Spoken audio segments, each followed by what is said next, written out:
Council is hearing proposed legislation from Alderman Rob Savage that would ban new drive-thru windows in the city, affecting fast food restaurants, banks, and pharmacies.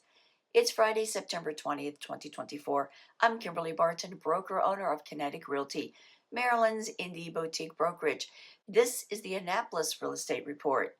This legislation is to encourage a lower environmental impact to the area, encourage physical activity, communal gatherings, shopping locally, reduce cars on the road, and eliminate pedestrian fatalities.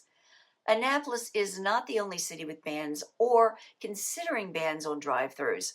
Atlanta, New Jersey, Southern California, Missouri, Charlotte, North Carolina, upstate New York, Minneapolis, and several other cities all feel the same way, with an emphasis on banning fast food drive-thrus.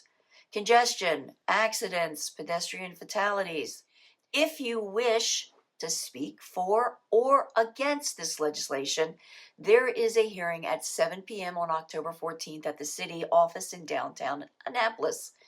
There's more info below. Overall, property values in Annapolis remain strong as inventory is at 151 homes for sale, losing 1 week over week.